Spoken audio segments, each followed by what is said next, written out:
through a checklist to ensure that the meeting that we are holding is in compliance with the right to know law.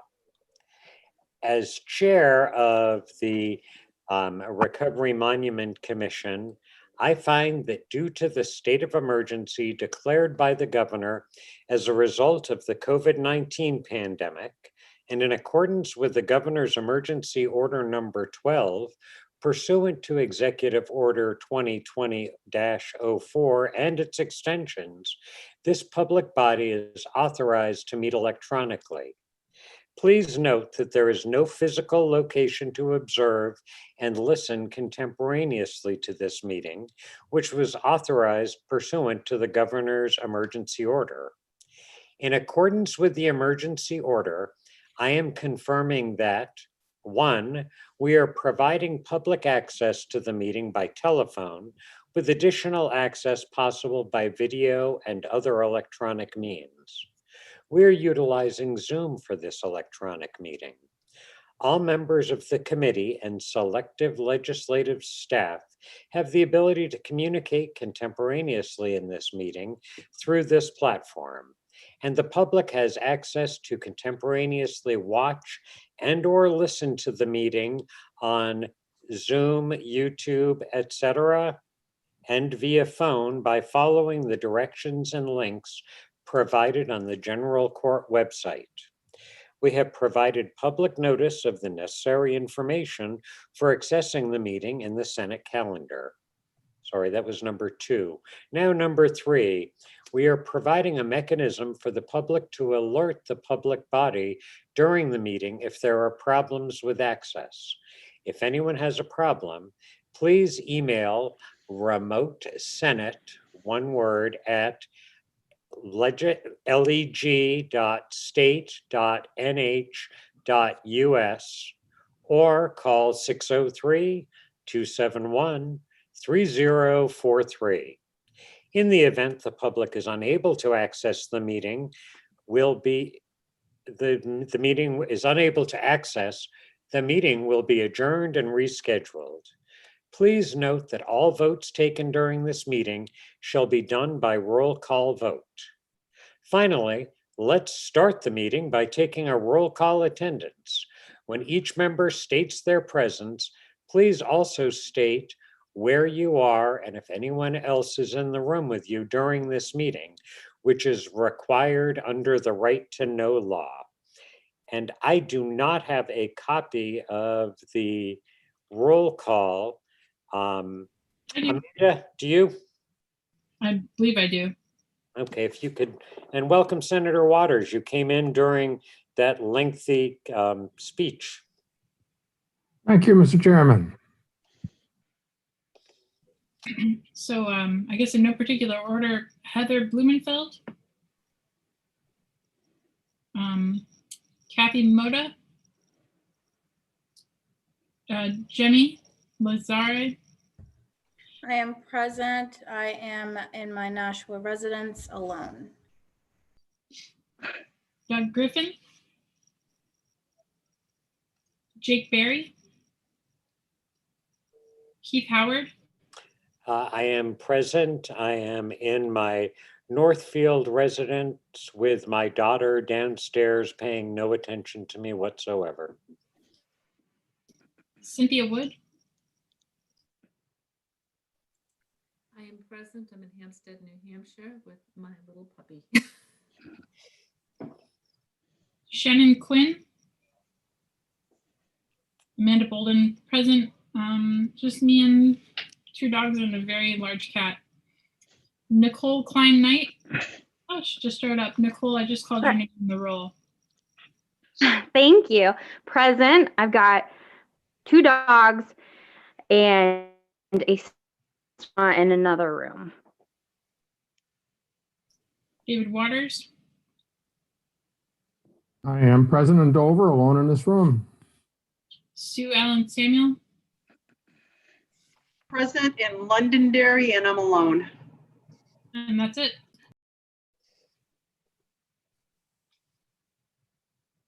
That's the whole list.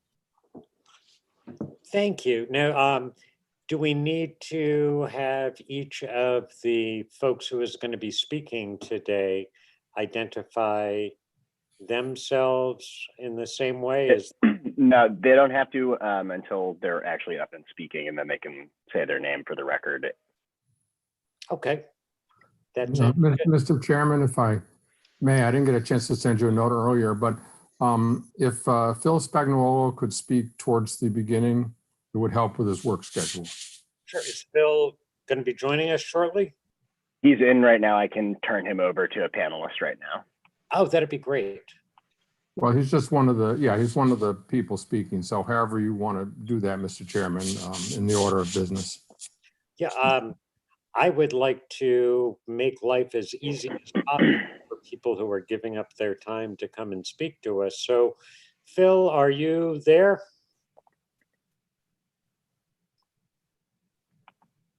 I just asked him to unmute. There we go. Sorry. Hey, Oh. Keith, how are you? Good. How are you doing, Phil? Good. Good to see you, buddy. Good to see you. So, did you get the letter that was sent out about what we're going to be talking about today? I did. Yes. I actually, Senator Waters sent me an email with that. So I've reviewed that. Wonderful. Well, you're going to be leading off the show today. All right. Okay, so I'm sorry that you're not going to be headlining. You're the opener, though. So you're going to be setting the tone for things. So I don't mind playing second fiddle to you, Keith. okay, no, it's not to me. It's to the other speaker. But okay, so I'm sure that you have been through this particular dog and pony show before. But can you tell us your name, where you were testifying from or speaking from, and whether there's anyone else with you? Okay. Yeah. My name's Phil Spagnuolo. I'm actually in my car, and I am transporting a client to our treatment center. So I don't know if that's an issue or not. I actually tried to call Senator Waters earlier to find out, but I am on earbuds, so she cannot hear your part of the conversation, but she can hear mine. I'm willing to hear a dissenting voice, but as far as I'm concerned, that's not an issue at all. Phil is speaking about himself, and is there any contrary view from the rest of the commission? Okay. Mr. Chairman, I don't think those strictures applied to someone who is just testifying. It's only for us panelists. Oh, okay. Great. Okay. So I am, once again, Phil Spagnuolo. I'm in my car. You know, I guess starting off with a little bit about my recovery journey. Is that correct, Keith? It is. Yep. So a little bit about All your right. So use and then what happened. So yeah. Okay. So my story is I got sober December 15th of 2015. So I'm shortly coming up on my 5th anniversary of being sober, clean and sober. But you know, I struggled for a really long time. You know, I started using from a young age.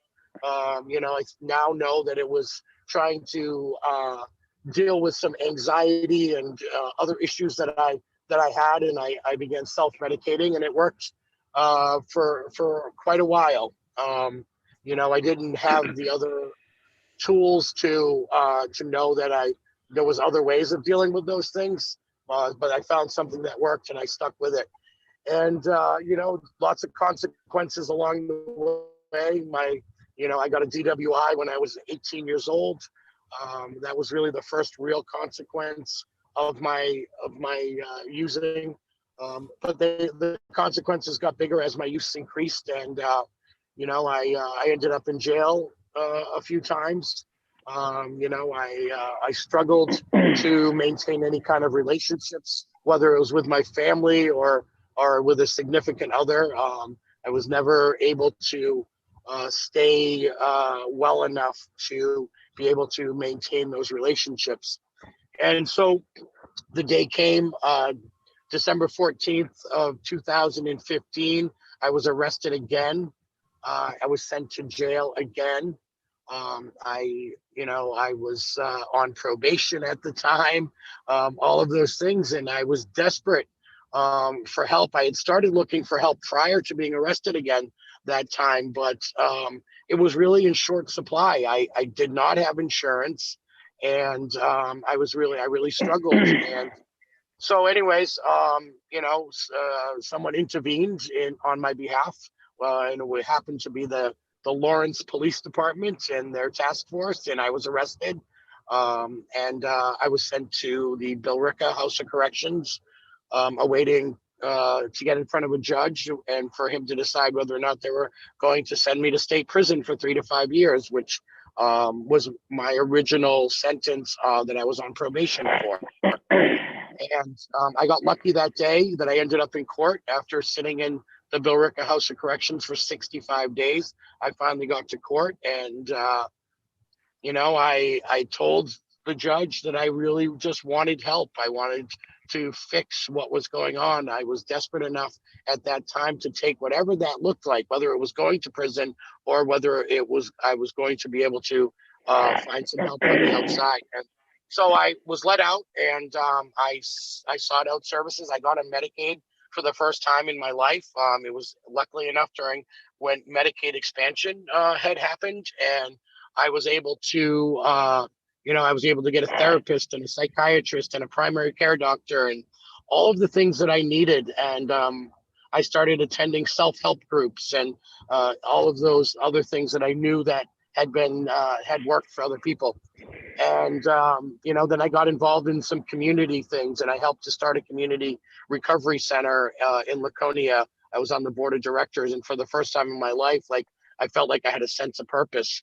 And through that organization, and the people that I met in it, I started coming down to Concord, and I started testifying in front of the legislature when it came to recovery bills and things that had to do with recovery, and kind of got to see how that process worked. And I would go back, and a friend of mine who was a senator at the time, I would complain to him about the fact that didn't seem to be many people in the legislature that truly understood what we were up against. And he said, well, if you don't like it, then run for office. And I said, what, are you crazy? And he said, no, you need to run for office. And so a special election came up in my district for the House of Representatives, and he convinced me to run. So I ran, and without any expectation that I would win, having the background that I had, the past that I had, which I was very open about and talked about before running and while running. And people embraced it. As I was knocking doors, people pulled me into their living rooms, and they told me about their own stories, and they told me about their children that were struggling and all of those things. And I was elected, and I was sworn into the House of Representatives exactly 2 years from the day that I left the Billerica House of Corrections.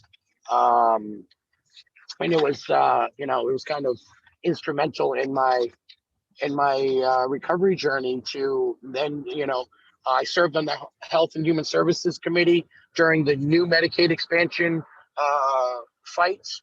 And, I learned a lot. I stayed involved in the process. I lost my reelection by 20 votes, and, was convinced to run for state Senate, which I did this time.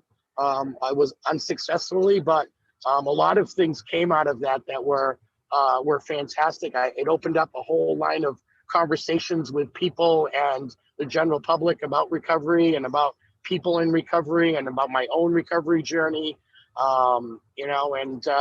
I didn't lose by a tremendous amount, but I did lose, but I don't look at it as, a fruitless effort.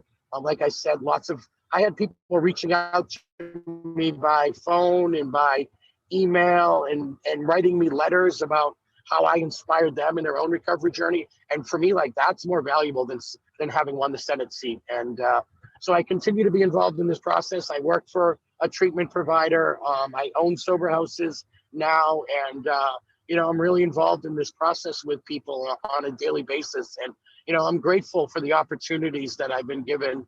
And I'm grateful for the fact that, I've been able to to be involved in helping people and I think that this idea for a recovery monument is fantastic. I think the next thing on the agenda or on the list is that, what my thoughts are about what that looks like. And I don't have specific ideas. I just feel like it should be a place of peace for people, especially if people that have lost loved ones, a place where they can go and feel at peace and feel, and people in recovery as well. Like, a place, a sense of pride in the fact that this monument is dedicated to them and to the ones lost. And so I think it needs to be a place where there's a place to go and sit and contemplate, whether it's about a lost loved one or about that person's own personal journey in recovery. I think that what it should not include is things that Keith used as examples, and that's anything drug paraphernalia related. I do not believe would be helpful to anyone. And so I feel like that, that's it. And I think that's it, Keith. Was there anything else that I was supposed to talk about? Well, can you think of anybody else who would be able to offer insight and help to the commission? Because we're really wanting to make this be representative of the recovery community in general. Yes. So can you, if you can think of other people, if you could either forward those names to Senator Waters or to me, Sure. then we Sure. could contact them. Now, is there any particular part of the state that you favor for whatever reasons related to the monument? I really don't. I think that we need to look at strategically how we would get people to have the most access to it.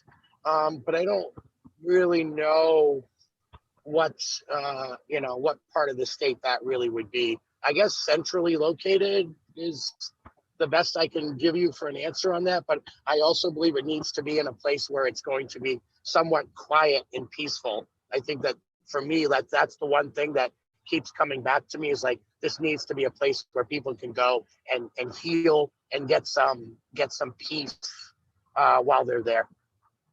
Okay, do other commission members have questions or comments for Phil? I could ask one, Mr. Chairman, for Phil. Thank you, Phil, so much for your words and your journey through recovery. One thing I want to ask is, what do you think about a lot of monuments have like a brick program or some way for individual families or individuals to have a name of somebody in some fashion? Do you think that's a good idea for this kind of monument? I think it's a fantastic idea. I think that people would definitely embrace that. Another way of honoring their loved one and feeling like they're part of this, I think is a fantastic idea. Okay, and Phil, we're tasked with designing, citing, and paying for this monument. So should I put you down for $5,000 or $10,000 as an initial donation? I think you're talking to Senator Waters, right? Okay. Do you have it? This is not a question that we'd thrown out in the sheet, but do you? Well, congratulations, Harper. We'll talk later, and I'm just so thrilled for you, Harp. Wonderful moment. Well, you'll be flying off the floor and dance today. Oops. Okay. Did I lose you, Keith? Nope, you're there. So do you have any ideas about fundraising or ways to be able to finance this? Yeah, so I think that what Senator Waters has suggested may be a fantastic way to raise funds for this. I think that, we reach out, maybe we have people in different communities be in charge of their community and raising funds in their community. I mean, I would certainly volunteer to try and raise funds in my community from different individuals and businesses that I know of that support recovery in this process.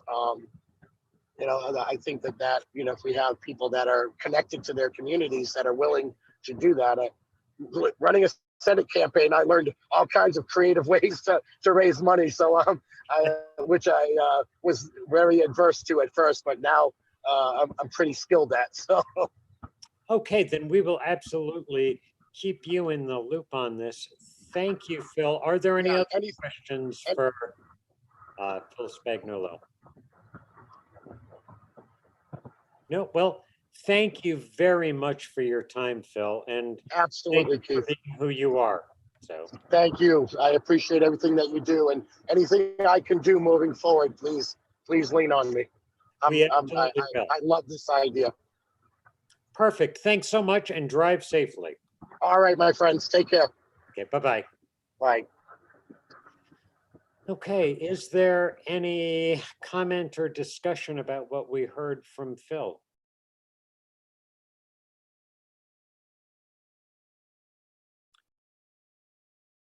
Seeing no movement and hearing no voices, Jason Snook, would you like to state where you are, who you're with, and then tell us what it was like, what happened, what it's like now? Certainly. Thanks for asking me to speak today, Keith, too. And very, very short notice. I'm glad I was able to jump right on. So my name is Jason Snook. I reside in Manchester, New Hampshire, and I am alone. And so the testimony, so basically what it was like, what happened, and what it's like now. So my recovery, I've been in recovery since 2011, and before 2011, my drinking and use of drugs really brought me to some pretty dark places. I'm not, you know, I won't get into all of them, you know, but it's strange because when I first started using drugs and drinking, it did magical things to me, right? It filled me with all this joy. And then all of a sudden, at some point, I realized that I had been betrayed by my best friend, right? My alcohol, and it no longer worked. And all it was doing was kicking my butt. And it got me kicked out of the United States military. I was kicked out after about 3 years of Navy service. I was, you know, kicked out of school. I had basically lost every single relationship I had. I began living in and out of jails and institutions. It got to a point where, you know, I never ended up landing into any type of rehabs. I was just going straight to psych wards and jail cells. And so for most of my early 20s, I spent, you know, in and out of incarceration. And really what that looked like for me was there was not much corrections going on while I was in jail. If anything, I learned how to be a better criminal. And so I was just cycling in and out. I was stuck in the system of, the system was telling me that I couldn't use drugs. I would sit down in front of my probation officer and he would say, listen, Jason, I don't care about your curfew. I don't care if you're working or going to school. All I want is for you to come into my office when I ask you to pee in a cup and have it be clean. And I said, of course I can do that. That's easy. Yes, that makes sense. And I would walk out of that office at probation and parole, and all bets were off. You know, I was completely out of control. I was powerless against it. And so it wasn't until 2011 when I I showed back up to the Rockingham County Correctional Facility. I called it the Rockingham Country Club for a long time. But they had a 28-day rehab program right on G Block, right there in the jail. And that program absolutely saved my life. So instead of going into incarceration this time and just sitting in population and just serving my time or working, whatever, I actually got introduced to people from Alcoholics Anonymous. And in that program, while I was in jail, of course, I was, talking about my feelings and my emotions and watching like Scared Straight videos and all that. But what really got my attention was people coming in off the street who were in recovery. And they weren't paid. They had no affiliation with the correctional facility, but they came in and they told me that I didn't have to live like that anymore. Right? And there was this one gentleman in particular, his name was Bill. And he looks at me and he said, I can show you the way out of this thing because somebody showed me and I can show you too. And they were just such simple yet profound words. And so I finally had a little bit of hope.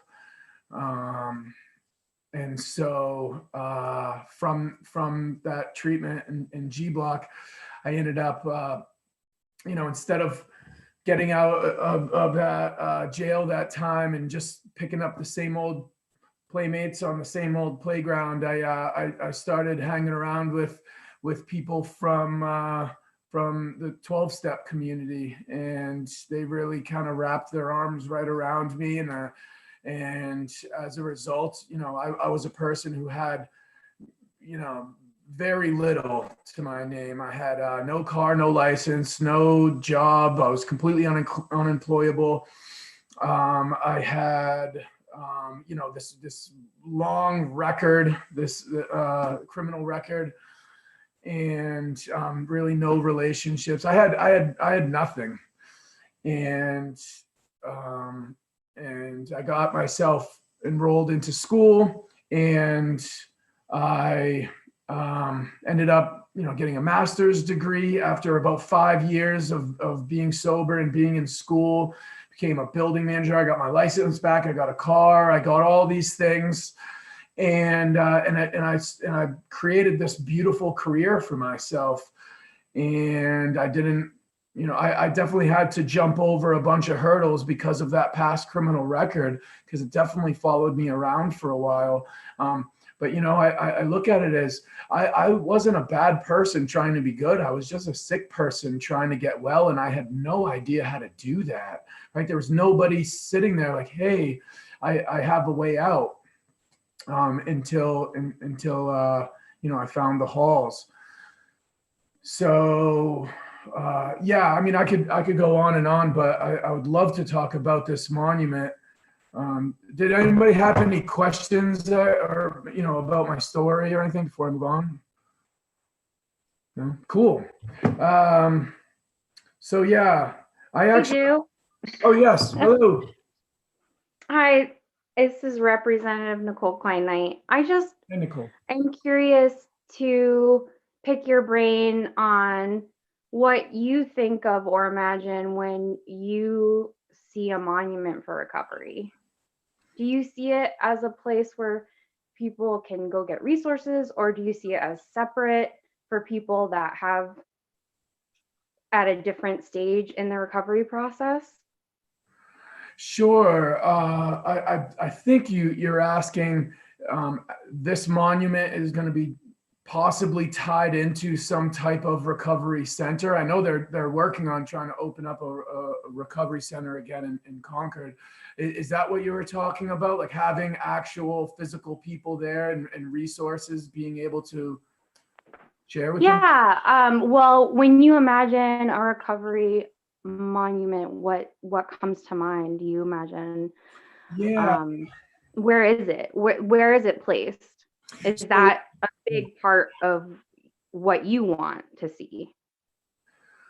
Yeah, so if there's a recovery center already in the works that's already going to be being built, I imagine, I don't know where the location of that's going to be in Concord.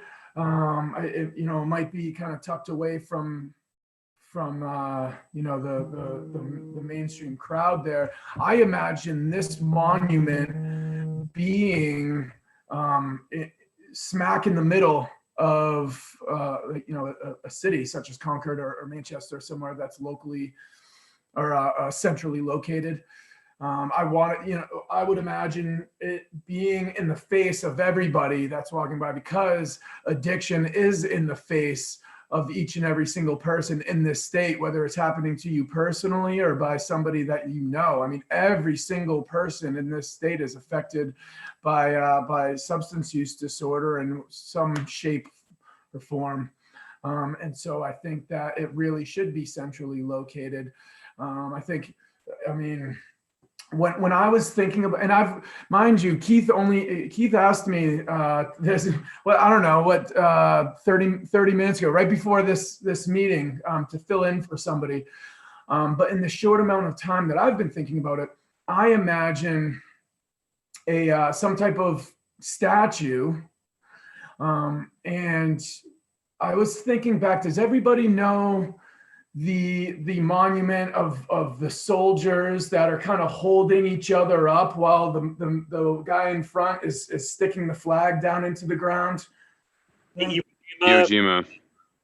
Yes, yeah. So I was actually inspired by that monument because they're all supporting each other. They're holding each other up. And how powerful is that to see them all supporting one another, right? And so I was inspired by that, and I was thinking to try and incorporate both people who have fallen to this illness and people who are, thriving and doing well in recovery.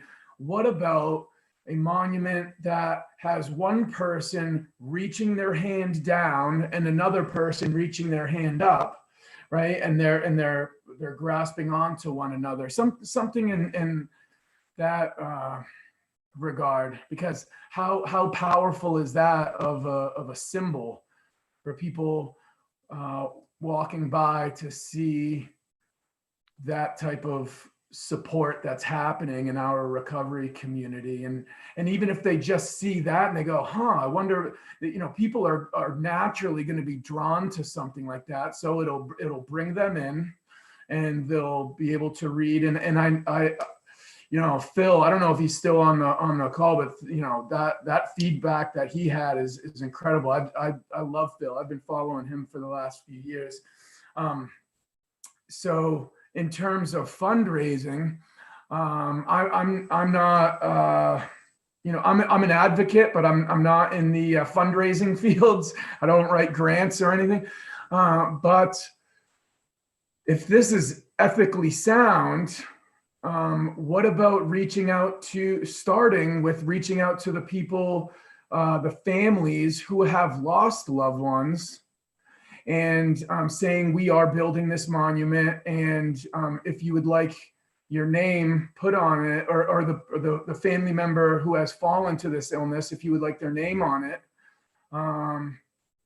let us know, and then potentially send us a donation of however much you would like to donate. Maybe leave it up to donation. We can't obviously mandate them to pay, but I don't think that would be ethically sound at all. But that was my idea for fundraising. We can start there and then open it up and branch it out. Nice. Thank you so much, Jason. Now, is there anything you absolutely would not want to see in a monument? Yeah, definitely. In my recovery circle, the meetings that I go to, we hardly ever talk about the problem, right? We never talk about drugs. We never talk about alcohol, because we realize that in recovery, drinking and drugging wasn't really the issue in the first place. It was because we feel so deeply. Right, I'm an empath. I believe most people are empaths that are in recovery, because we feel so deeply, right? But so we talk about the solution. We hardly ever talk about the problem. So anything to do with, drugs, alcohol, needles, paraphernalia, anything like that, symbolizing sobriety or recovery. I personally believe that it doesn't belong in a monument that's supposed to be encapsulating this, this beautiful thing that we have in our state. So, Now, are there other questions for Jason? If I, Mr. Chairman, could just say thanks, Jason. Really appreciate your coming today. Being in recovery myself, it's just the opportunity to hear people's stories, and thank you so much for your insights too on what the monument might become. fantastic. Thank you, Senator. And also too, I am a social worker, and I do work in the fields, and so I'm. Who knows? I may run for office someday. So I'll just, so maybe I'll be picking your brain, Senator. So Yes, do it. I approve of that. Can I ask a question? yeah, please. Oh, Amanda, hey, it's nice to see you. Well, I was wondering where you live. Sure. So I actually own a house in Manchester, so I'm kind of centrally located in New Hampshire. Well, Yeah, you said Manchester when you started, but I was wondering, because Nicole and I are in Manchester, so it's something that government officials with voting districts will often do is demand to know what street you live on, even if it seems inappropriate. So what street do you live on? What street do I live on? Yeah. I'm 286 Old Wellington Road. Oh, is that your district, Nicole? No, that's Ward 6, isn't it? Well, if you're in Ward 6. No, I think that's mine. Old Wellington? Hey. Isn't that by Dawn? So Yeah. Really, there's a floterial we can put you in. Hey, where do you go to, Mr. Snoop? Mr. Snoop, where do you go to vote? That's it. Let's keep electoral discussions out of the public meeting. Sorry, Senator, you're right. Thanks for your time, Jason. Sure. Yeah. No, I voted at a school down the street, and I live right across from a golf course. I actually used to live right near Keith. Yep. Thank you, Mr. Snook. I'm your state representative. Thank you for everything. Thank you for your advocacy. I really appreciate it. Thank you so much. Thank you for your service. And Nicole, I'd love to meet you sometime. And I apologize to Senator Waters, but definitely if you want to run, hit me up. All right, I sure will. Thank you.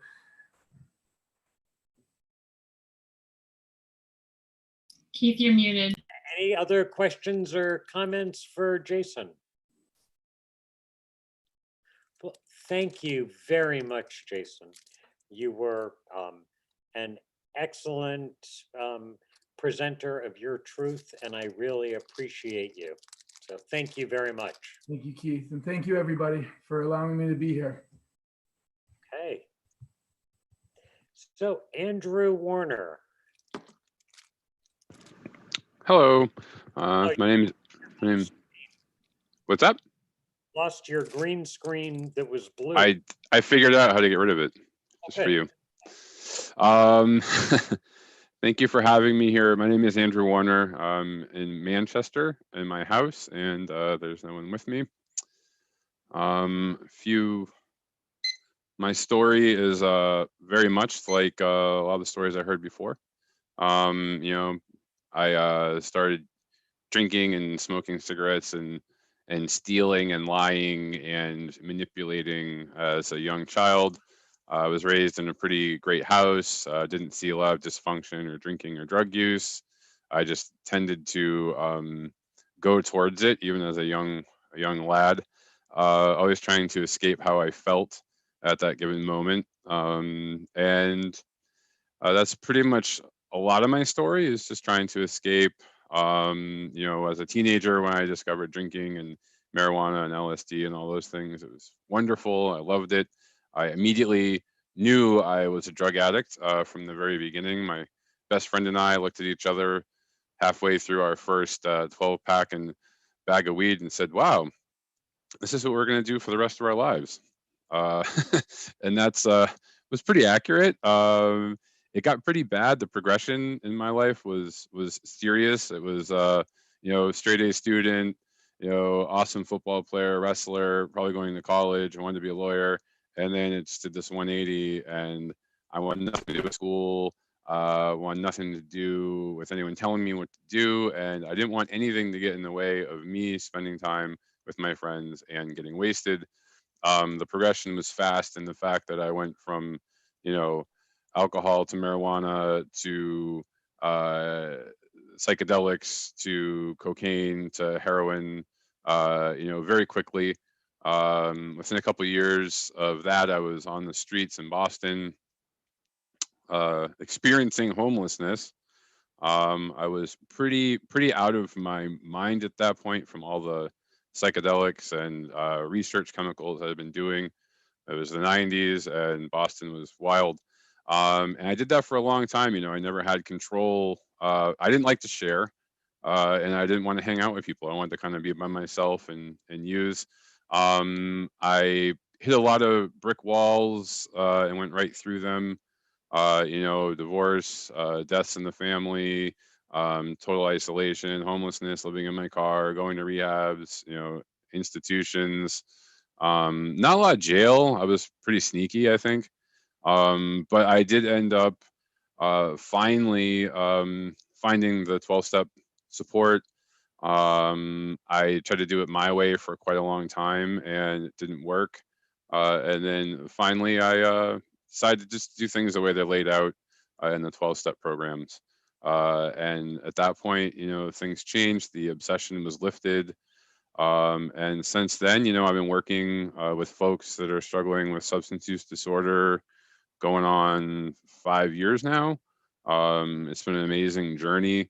I'm still really active in, the Manchester, Concord, Nashua area for recovery, and I work in the field. And I don't have the obsession to use anymore. And my life now is based on recovery. And what that means to me is in the morning, I get up and I ask my higher power to keep me sober and to help me see my side in things. When I get worked up during the day, I meditate and I ask for some semblance of peace.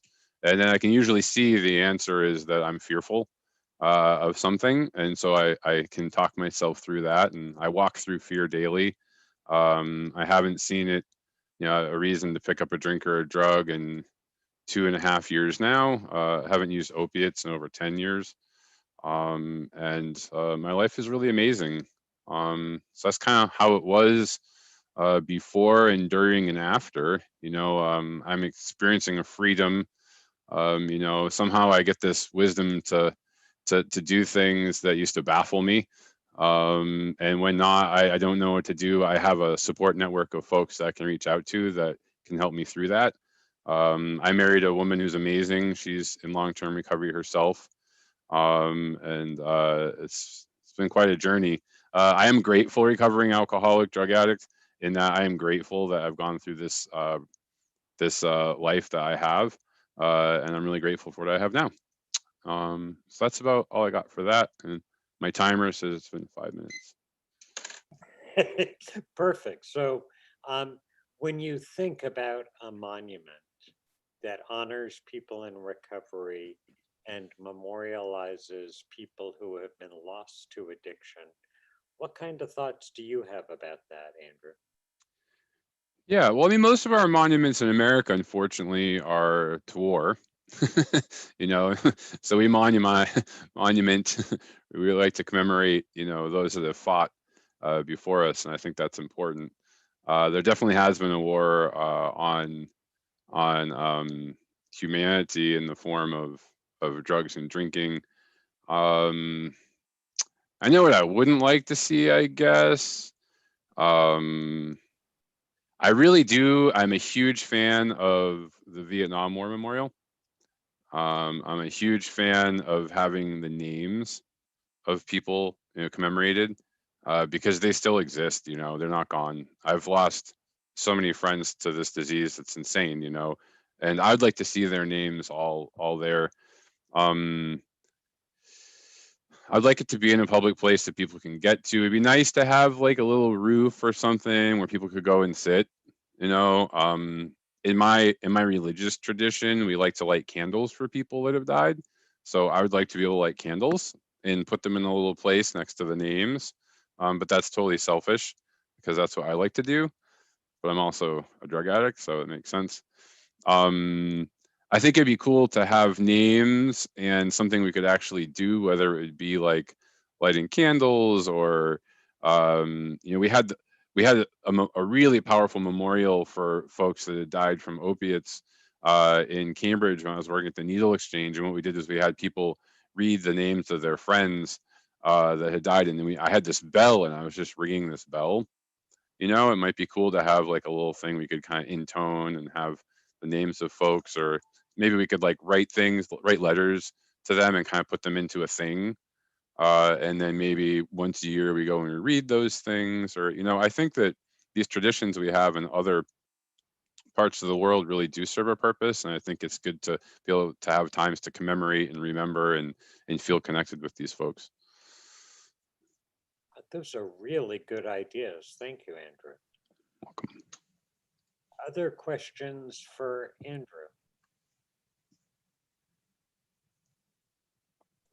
Do you have any thought about where in the state, or whether it should be a rural or urban setting, or anything on that, like nuts and bolts kind of stuff? I feel like it would be, so yeah, part of me says, oh, it'd be beautiful to have this little, you know, shrine out in the woods, and there's a grove and there's all these things. But the reality is I'd like everybody to be able to access that, and that's probably not realistic. I can think of small town police officers, you know, not liking folks, you know, rolling up to the shrine. So people might not want to go. So I think it should be in a place that's kind of traffic that people could get to, regardless of whether they have a car or things like that. But then it'd also be nice to have a little privacy so you could kind of do your thing. So I was thinking about Manchester because I live in Manchester, and, you know, that's all I think about. But I think it'd be nice to be somewhere where there's a memorial in Nashua. I'm not even sure. It's kind of off to the side, and there's just like some big stones with people's names on it. I don't even really know what it memorializes, but it was kind of nice. I went there, and it was kind of off to the side, and it was a little private. Yeah, I'm not sure though. Okay. Can I ask a question? Please. Sure. I think you started to say what you don't want, and then you instead talked about the Vietnam War Memorial and what you like about it. So I don't think you said what you wouldn't want to see, and I like to hear that. I guess I don't like the bravado of some of the traditional war memorials and memorials that we do have. With, you know, you got a lot of American, you know, it looks like a dollar bill kind of, and you got those traditional, you know, you got swords and stars and stripes and, you know, eagles and all that stuff. Like, I'd like to totally get rid of that because everybody is affected by this through the world, and I don't think it should look like a Masonic temple of any kind. There is one amazing memorial to the folks that died in Ireland in the potato famine in Ireland in the central commons in Cambridge, and that one's amazing. It's like a mom and a child, and it's just a beautiful, beautiful memorial, and it's super powerful. But I don't know how that would fit in with the whole addiction scheme. So. Mr. Chairman, is this something that the staff could look up and maybe share it now? I'm sorry, you were cutting out for me there, Representative Bolden. Could you repeat that? All right, I'll try to be a little louder. Is this memorial something that the Senate staff could look up and maybe put on a screen share briefly? Alan, is that something you could do? Yeah, I can try to find it. So it's Nashua. What was the memorial called? It was in Cambridge, Massachusetts, in the Cambridge Common. Oh. It's a memorial to the Irish potato famine, but it's a really beautiful, powerful, moving monument. Let me try to find it. And as far as people that could help pay for it, I just quickly Googled 10 biggest prescription opioid distributors. We had McKesson Corporation, Walgreens, Cardinal Health, CVS, Walmart, Smith Drug Company, Rite Aid, Kroger, and HD Smith. I feel like they should pay for this. Okay. I do have it up, I think. Let me see if this is the right one for you. Hold on a second. Mr. Chairman, maybe Mr. Warner could speak to what's Yes. cool. That's the right one? Yeah, that's it. Okay, can you talk a little bit about this, Andrew? Well, I think it was just you know, it shows this family that is kind of torn apart by this famine. And you know, I mean, I don't know one family, you know, that hasn't lost someone or knows someone, you know. And so I was trying to think at first, like, how do we do this? So maybe like a table, you know, there's a table with a bunch of people sitting around, but then there's an empty seat, you know, because everybody has that person that's gone maybe, but that's hard to communicate. And then I thought, well, maybe, you know, how do you do this in like a sculpture or, but I know that this one really just speaks to me. And I've spent a lot of time there. I mean, I definitely haven't lost anyone in the Great Hunger, but it's really powerful. That's a really great idea, Andrew, that empty seat. And you're right. How do we get that idea across to people? Because we know what that symbolizes, right? We know what that Right. represents, but how do we get that idea to other people? And I really liked your idea of having it be a place where people can actually sit and, you know, eat lunch or whatever. And it's almost as if we're keeping the monument, we're bringing the monument to life, right? We're keeping these people's death and, you know, alive in a sense, right? Yeah. Commemoration, I think, is really important to remember people. Sure.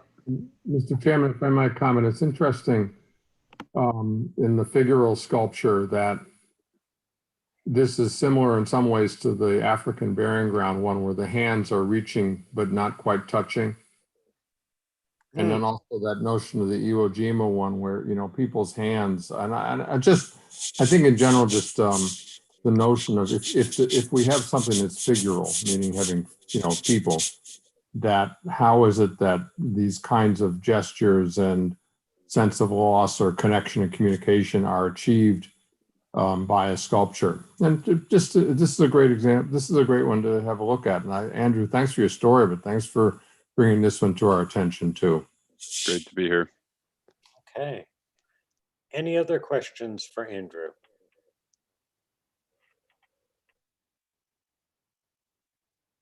Okay, seeing and hearing nothing. Thank you very much, Andrew. Great to be here. Thanks for having me. Well, I really appreciate you giving up your time and revealing yourself to us that way. Okay. So, I know that there was one more person scheduled, or I thought there was one more person scheduled to speak. Jamie, was it you that? Yeah, it was Lisa. So she texted me and told me that she was going to try to make it. She's having a hard time at work. They're really short on staff. I can check in with her if you give me a minute. Okay. And if not, Shannon Quinn had invited somebody to speak who had to cancel at the last minute, and Shannon has asked if we could go ahead and reschedule that speaker for our January meeting. And oh, Andrew and Jason, I don't think that I asked each of you, but if you have got people in mind who are in recovery that would have useful and insightful things to offer, we're going to be having folks meet with us for at least another month and perhaps 2 months as we go forward, because we really do want to hear as many voices as possible.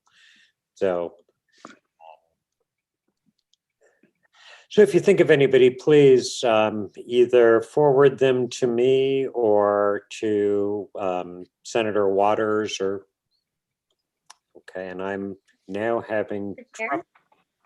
What's that? Mr. Chair, I have my hand up. I'd like to ask a question on this subject that we're on right now. Absolutely. Thank you. I have many constituents, colleagues, friends that want to have their voices be heard, but are mindful of they want to keep their personal struggles away from their careers, and that's really hard to do when on a recorded session. So I still want a chance for their voices to be heard, and I think it's great that we're rescheduling another person to come and share their thoughts with us. I was wondering if you'd allow me to pass on some of these voices without, keeping their privacy safe. Oh, absolutely. Absolutely. Thank you so much, Representative, because I was thinking the same thing in some other ways. And what I wondered, Representative, and what might make sense is to take what Keith put together and perhaps refine it a little more into a questionnaire and include on it the relevant language from the legislation, because whatever people say, that does govern what we're going to do. And that could be more widely distributed, and people could choose either to submit it anonymously or with their name, whatever they like to do. But I'm concerned that hearing these voices has been so important today. And, I am a little concerned that we want to hear a lot of voices, right? And so I wonder if we might, and maybe we could do this in the steering committee before the next meeting, but to get together a kind of a document that could be distributed and people would just fill it out and email it into us. Does that make sense, Representative? Or? Yes, that is a perfect idea, Senator. I was trying to control, a little bit of that when I asked, the question of, I want to know what you see when you think of this. And that is imperative to representing people in recovery, is hearing their voices and what they imagine it to be like. And I really wanted that on the record. So thank you. I think those are great ideas. And to kind of build on what Senator Waters suggested, I would love to distribute that distribute those questionnaires to each of the recovery centers in the state, and then encourage people who attend 12-step meetings to also be taking them and just leaving them out on a table, not in any way trying to tie politics with recovery, but letting folks know that we really do want to hear their voices and that they will be making a difference. Yes. I have a question. So I'm wondering if we submit some names. I know a few people and I was going to submit their names for this meeting. However, being in the middle of the day, work day, it's hard for schedules. Would it be possible to kind of schedule an actual time when that person would speak, kind of have more of an agenda so they can just come in at that point to speak? Sure. Absolutely. Yeah. Okay, I'll submit some. And I wouldn't be opposed, speaking strictly for myself, to scheduling an evening meeting if necessary, so that way folks who are working during the day could more easily make their voices heard. That would make a difference. Okay. Yes, Jamie. I'm sorry, I can't get a hold of her. I don't think she's going to be able to present today. Okay. That's okay. And please extend an invitation for next month to her. And good. So then we'll have a steering committee meeting between now and our next commission meeting.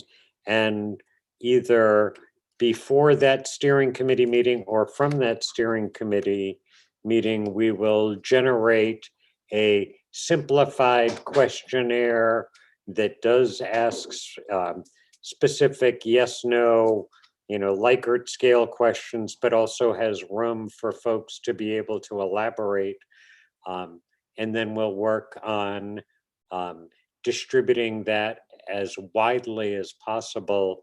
And this is not, I'd mentioned the recovery community, but this is also for family members of folks who have been lost. And I think that might be a more person-to-person distribution that would need to take place, because I don't know of a centralized way to be in touch with folks. But Susan, do I see that you've unmuted yourself and come back to life and that you want to speak? I wasn't exactly dead, but well, I wonder, because I do work with a lot of families that have lost multiple people, and I wondered how we could involve them in, this process a little bit. So if you want to talk a little bit more about that, I do, I work for NAMI New Hampshire, but I also train and facilitate a network of support groups. They used to be called FASTER, Families Advocating Substance Treatment Education and Recovery. They're now just called the family support groups. And there's a plethora of family members that are out there advocating, pounding the pavement, and they've lost 1, 2, 3 of their children, brothers, sisters, and parents. So I wonder, how we can involve those voices too. Yes, Cynthia. Yeah, I actually am involved with a Facebook group. There's I think there's almost 300 of us now who have lost children, and I can get them involved. I mean, but you may get more than you need, but that should not be an issue. There's so many of us.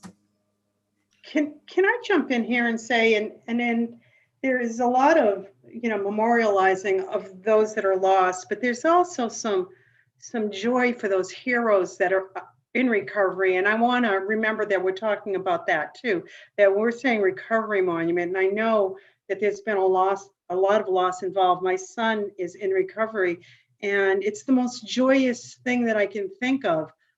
And I think we need to remember that piece of it too when we're looking at monuments. And yes, getting the voices of those that are out there strongly saying, I'm here, I did it, I'm strong, I'm a hero. And so if we can, remember that piece of it too, because I have a list this long of family and friends that we've lost, but there's also this huge list of those we almost lost. Right, and you've gotten to the central conundrum of what it is that we're trying to do in creating a monument that both rejoices over the return of the prodigal son, or the return of the lost lamb, but also is mourning the loss of those who did not come back.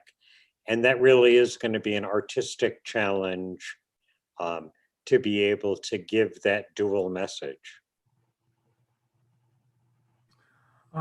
Just really quick. So I'm a board member of the New Hampshire Providers Association. And so I can run it by, some other board members and see if they have any insight to, ideas or anything like that. So That'd be great. Thank you, Jason. Sure. Appreciate that a lot. Okay.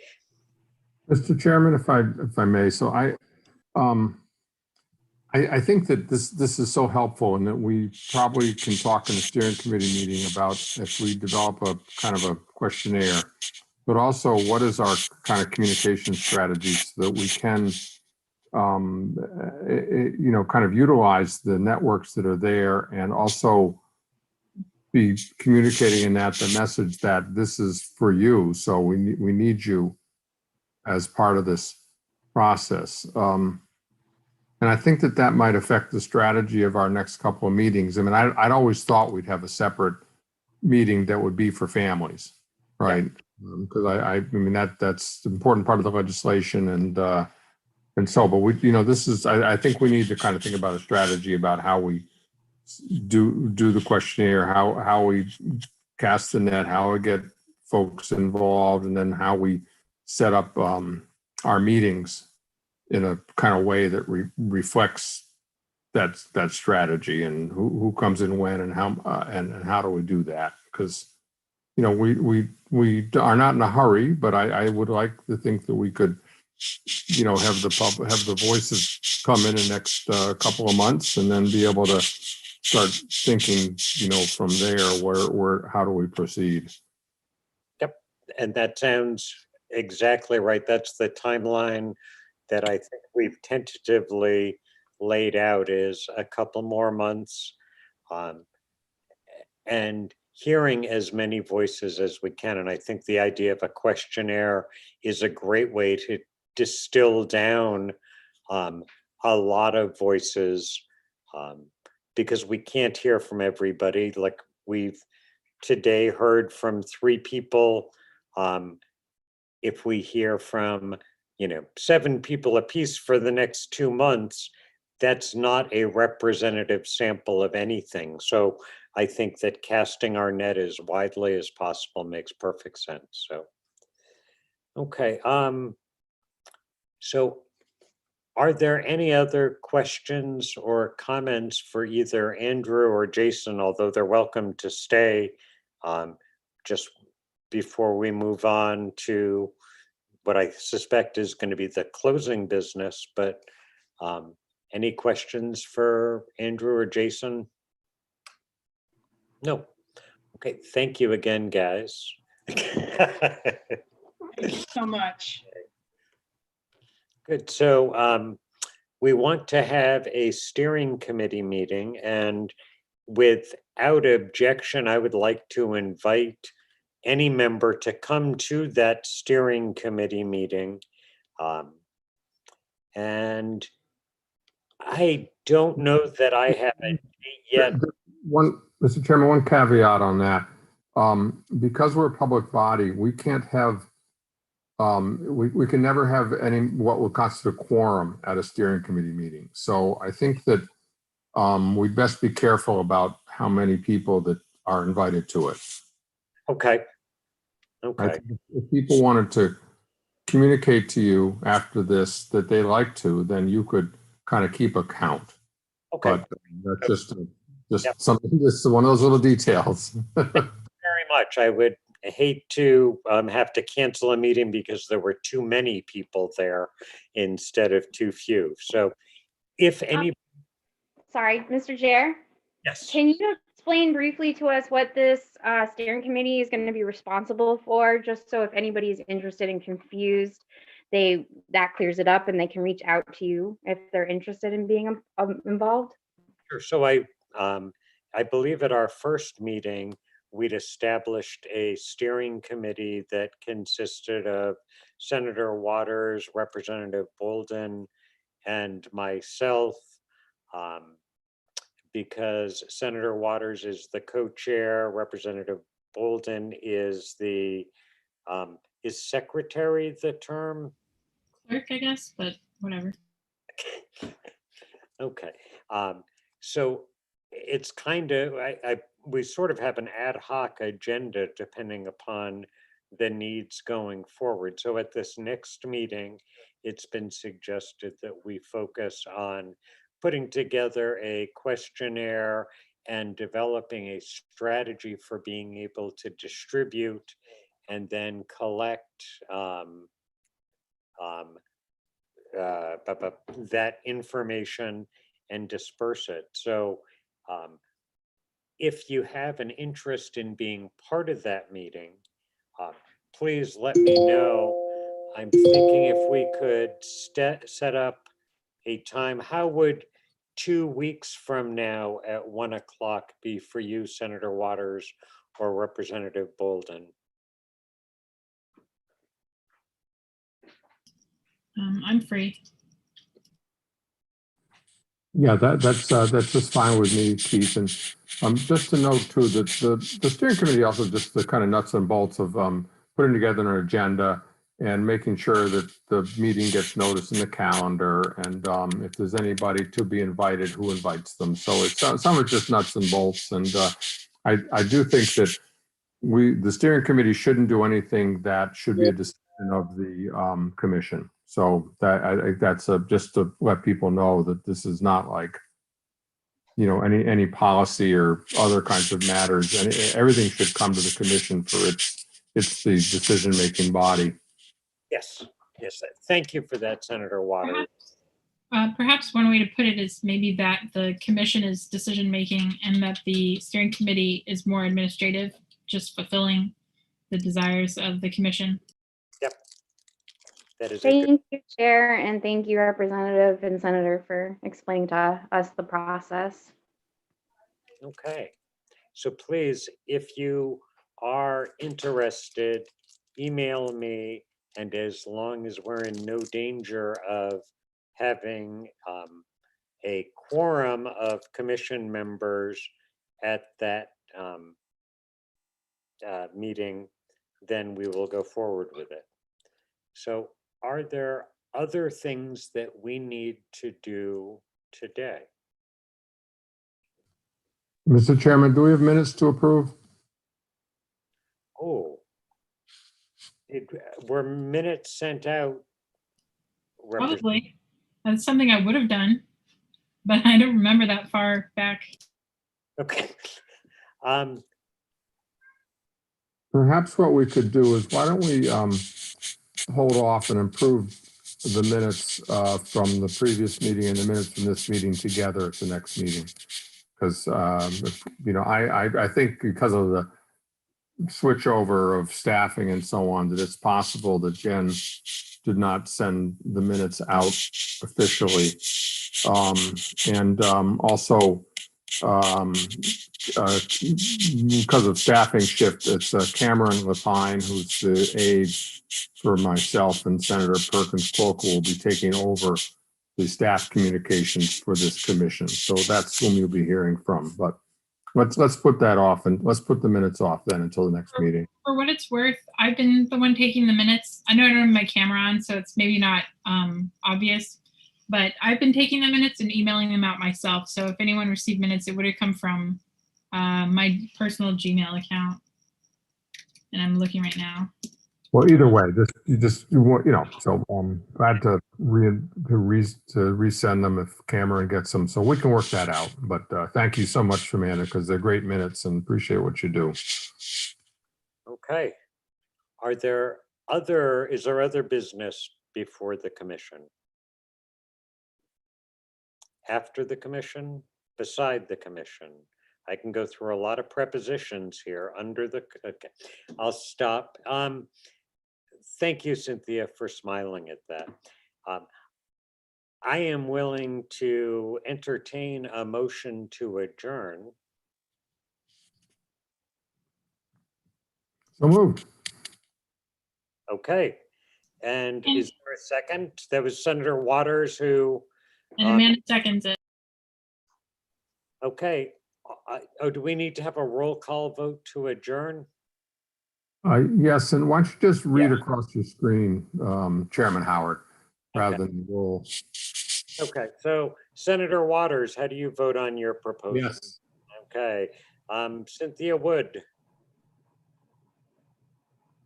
Okay, yes. Susan Allen Samuel, how do you vote? Yes. Jamie Lazar, how do you vote? Yes. Representative Nicole Klein-Knight, how do you vote? Yes. And Representative Amanda Bolden, how do you vote? Yes. Okay, we are adjourned then. And Senator Waters and Representative Bolden, could you stick around so that we could have a brief conversation?